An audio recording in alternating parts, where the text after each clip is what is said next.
There's no safe area as far as U.S. personnel here. On a clear day, you can see the enemy. All 4 of the grenades landed in this area right here. You have bad guys all around us. It's just an all-around dangerous place. This is Operation Afghanistan, Alaska's Spartan Brigade. Alaska has been a strategic location for the United States military since World War II. It's what's helped build the state, and even now, military spending is helping Alaska weather an economic recession. But it comes at a price. In September of 2017, about 2,100 soldiers left their families and their homes to deploy for a 9-month mission. Their goal, to train, advise, and assist the Afghan National Security Forces. Channel 2's Blake Essick and photojournalist Albert Luton bring us the story of how these soldiers spent their days and the role of the 425 in Afghanistan. The Spartan Brigade has 2 missions here in Afghanistan. The NATO Resolute Support Mission, aimed at training, advising, and assisting the Afghan security forces. And then there's the Pentagon's mission, known as Operation Freedom Sentinel, a counterterrorism mission. I'm told both are equally important in the effort to help the Afghans control and defend their own country. During the IDF accident, put on the ground and wait for my command. 6 days a week. Guardian Angels from Poland provide safe passage for advisors from the 425. Czysto. Advisors like Lieutenant Colonel Richard Johnson, who's headed off base for a battle update briefing with leaders from the Afghan National Army. This is where the rubber meets the road for the train and advise and assist mission. While soldiers here will admit it's not exactly the most exciting mission they've ever participated in, this is exactly what NATO's Resolute Support role looks like. I asked the brigade commander, hey, talk to the governor. The task? To train, advise, and assist. That is the big part of our mission set in helping the ANA, telling them what they're doing right, what they're doing wrong, making recommendations to them on how they can better enable their unit. As for the troops' dual role here, Operations Freedom Sentinel is the 425's other mission. The Spartan Brigade is focused on counterterrorism, providing security for special forces on the front line against insurgents. 2 missions that Corps Commander Lieutenant General Mohammed Zaman Waziri says is helping Afghan security forces gain confidence and proficiency on the battlefield as they now lead the fight against both ISIS and the Taliban. We look at both of them as a threat and the enemy of this country.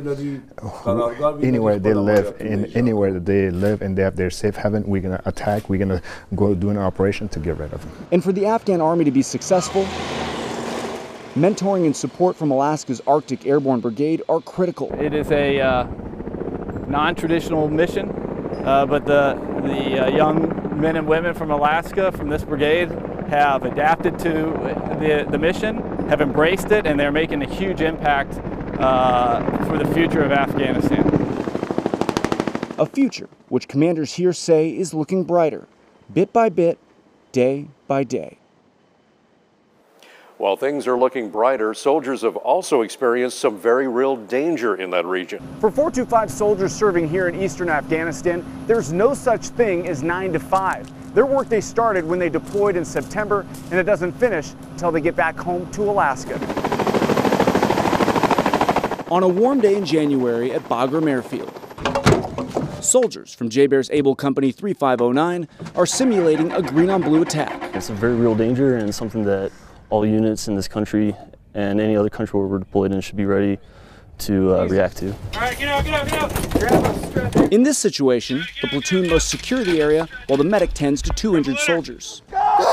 A real-life scenario that could and has played out on the battlefields of Afghanistan.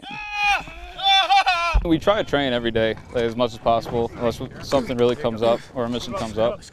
And if a mission or something does come up, because we've been training every day, we are ready for that mission. For the men and women of the 425, all right, we're good. Maintaining a constant sense of readiness is what they do for a living. It's not just a job. It's not just going to work every day. And perhaps there's no better example of that than what happened a few weeks ago. about 114 miles southeast of Bagram Airfield at Forward Operating Base Fenty. All 4 of the grenades landed in this area right here. On that day, Sergeant Aaron Funderburk and Specialist Ryan Camden were providing security for international contractors when a middle-aged Afghan man approached. And then he walked down here, almost straight in front of us, and squatted down facing out, and then just started lobbing grenades over his head. The first grenade hit an international contractor from Uganda in the neck. Another landed at the feet of a group of contractors. It was then the attacker squared up on the 2 Americans, throwing a grenade which landed at their feet. We were probably about a meter away from the grenade that blew, and once it blew, we picked up, looked over, and he was running across the field, and we just dropped him out in the field. Troops here got lucky that day, as only one of the 4 grenades thrown actually exploded, determined to recycled relics from the Soviet era. Several weeks later, white residue still marks the spot of the attack here. Meanwhile, as the sun goes down behind the Torgar Mountains, roughly 20 miles northwest of Tactical Base Gambarry, soldiers fire several rounds of the M777 howitzer daily in support of coalition forces and to deny the enemy any possibility of movement within the 425's operating space. Not too often does every unit get to engage the enemy, but when we do, we just have to be ready to always answer the call, accurately and timely. A mission which the entire brigade across eastern Afghanistan is training for and focused on, one day at a time. Of the roughly 2,100 soldiers from the 425 deployed across eastern Afghanistan, there are 2 married couples, but only one is serving at the same location. It helps to have one another to we're in this together. Staff Sergeants Nicole and Charles Detwiler have been married for about 5 years. They met a few weeks before their first deployment in 2011. Despite the comfort of having each other, their family isn't whole. Their kids, 9-year-old Kamari and 3-year-old Jordan, are back home in Florida, being cared for by Charles's father. The Detwilers didn't have a choice when it came to one of them staying back with the kids, but they do have a good support system back home and with each other in Afghanistan to keep their family strong and focused on the mission at hand. Still ahead, behind the front lines in Afghanistan, we'll travel to Outpost Mad Dog.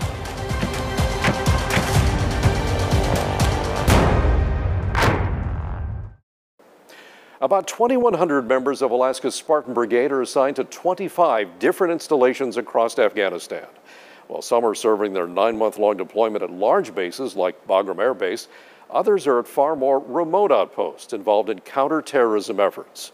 Channel 2's Blake Essick and photojournalist Albert Luton take us now to one such outpost on the front line against insurgents. The flight we're about to take to OP Mad Dog in the southern Nangahar province almost never happens during the day. That's because the number of insurgents hiding in the Roman Valley is making this flight incredibly dangerous.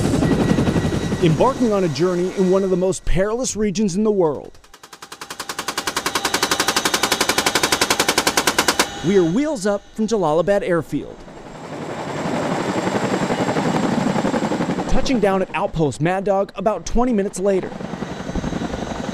It's a short flight, but one that requires an escort into a part of Afghanistan affectionately known by U.S. soldiers as the Valley of Death. It's just an all-around dangerous place. Situated in the Moman Valley, a handful of miles from the Afghan border with Pakistan, Outpost Mad Dog and several others like it are located on what's considered the front lines in the fight against ISIS and the Taliban. This is an inherently dangerous place, absolutely, and you have bad guys all around us. Because of that, this small, rugged outpost with no running water, no kitchen, and tents built from scratch. This is the most austere location you can really get. Is manned by U.S. infantry and artillery platoons from the 425, standing guard 24 hours a day. Yep, good to go, sir. Here we go. Constantly training.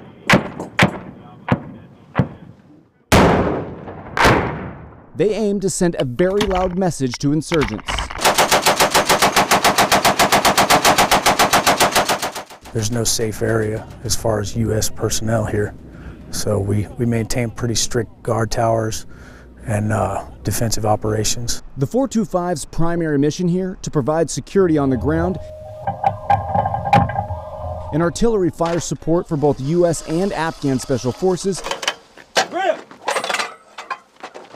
conducting operations within the valley.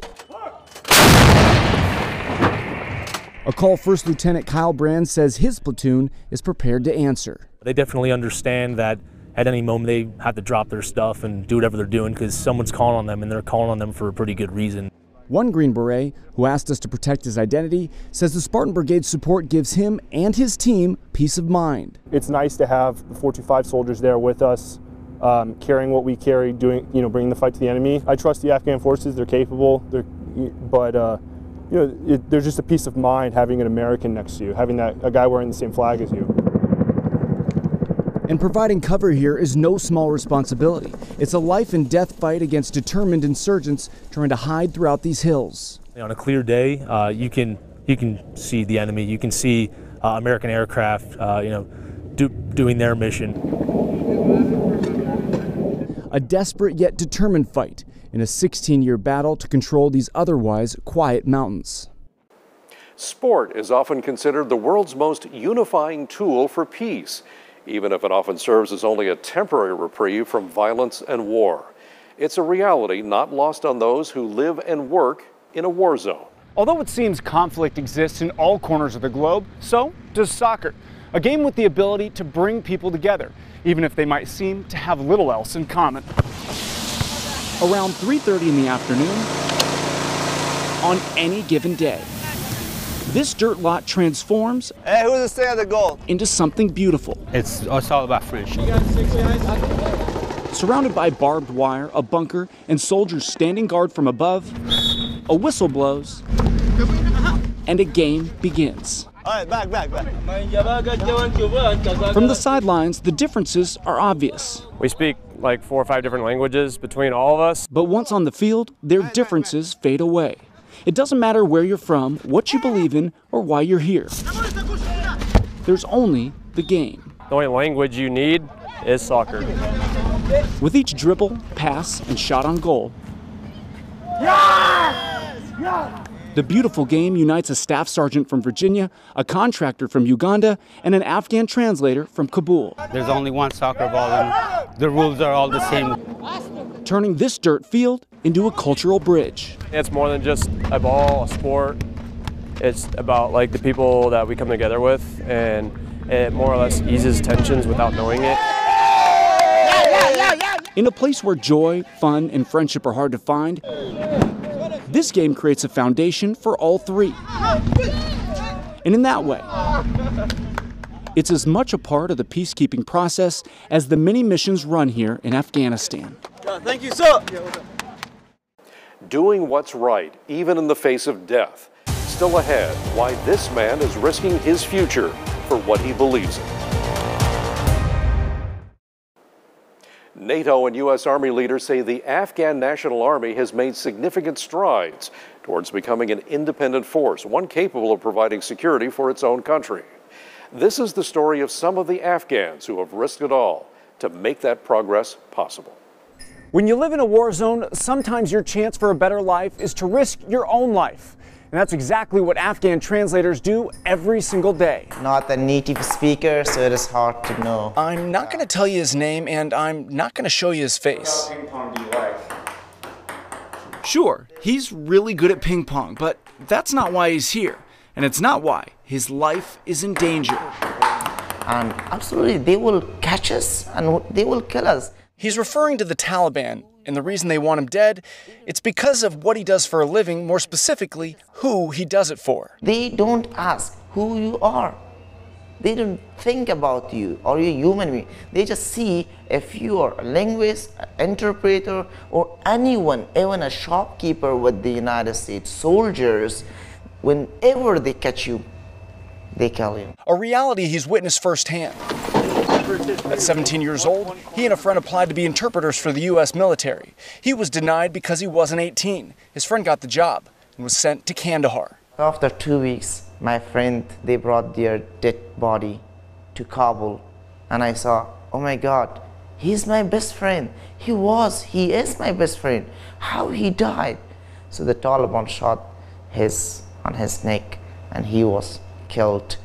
and it was just 2 weeks in Kandahar city, and they brought their dead body to Kabul, and I, with my own eyes, I saw him. Despite what he's witnessed and all too aware of the risk, still, he applied again.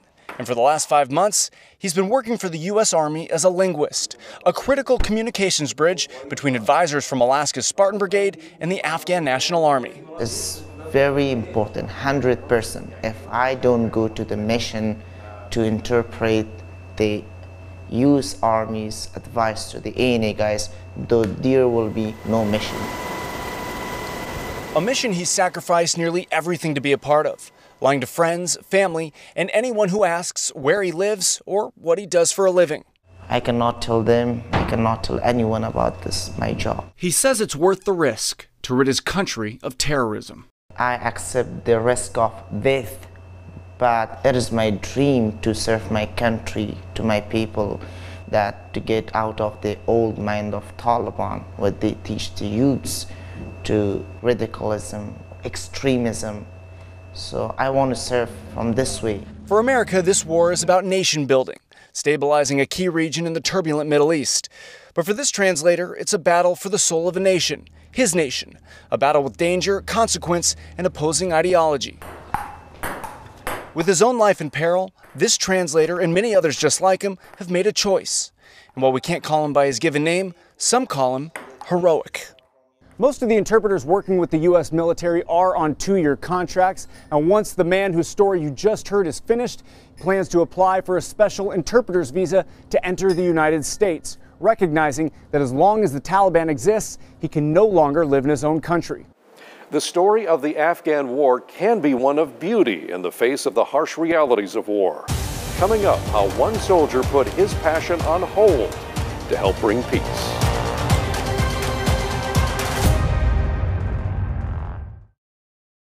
Every soldier from the 425 deployed across eastern Afghanistan has sacrificed something to answer the nation's call. Blake introduces us now to one member of Alaska's Spartan Brigade who gave up his pursuit of a musical career, at least temporarily, to join the ranks. His name is Specialist Sion Kim, a young man who put his dream on hold to serve his country. To safely get around Afghanistan, taking to the air becomes almost routine. Each day, more than 500 fixed and rotor-wing aircraft move supplies and soldiers across the country. But when aircraft fall victim in this 16-year conflict, members of the 425 are ready to respond within minutes. We have a board over here with everyone's name. 27-year-old Specialist Sion Kim, originally from South Korea, this is my room, is one of 2 medics on what's known as the Area Response Force. My job is to make sure that those people in the downed aircraft have the best chance they have to survive and get to higher care. Still stable? Minutes can mean the difference between life and death for the most seriously injured. Check that tourniquet. Requiring a constant state of readiness. It can happen any moment, even now. A mission that can be stressful and even mentally draining, which is why soldiers say you have to find a way to clear the mind. And for most, that means spending time here, hitting the weights. As for Kim, he frequents the gym too. Let's see, where should I play?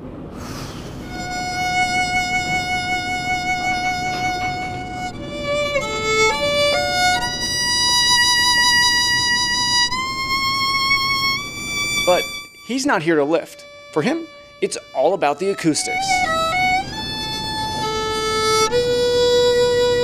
Kim's been playing since he was 9.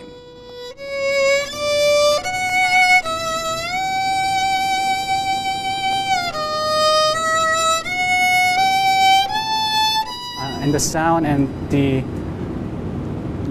almost limitless voice that you can make out of it. Different textures and colors. His dream, to travel the world as a concert violinist. Judging by the talent, Afghanistan may only be his first stop.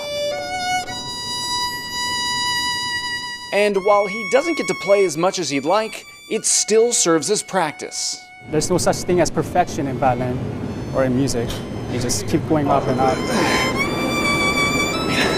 And the guys at the gym don't seem to mind attending his pop-up concerts. You know, you hear that, and it's the kind of sound that just kind of strikes you, and you stop and just have to listen to it because it just kind of it draws you in. It's enthralling.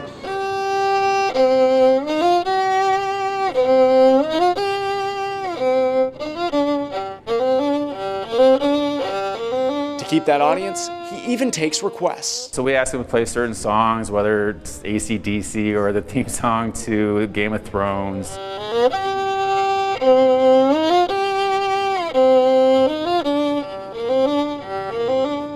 While the music choices here may be up for debate, Kim's decision to join the Army was not, opting to put his own musical aspirations on hold. I still have all of my life to pursue it. To honor the country which gave him citizenship and an opportunity to receive higher education. Meaning for now, Specialist Kim is focused on saving lives and serving his country, with the hard rock of Rotors providing the soundtrack. And for this symphonic soldier, that hits just the right note.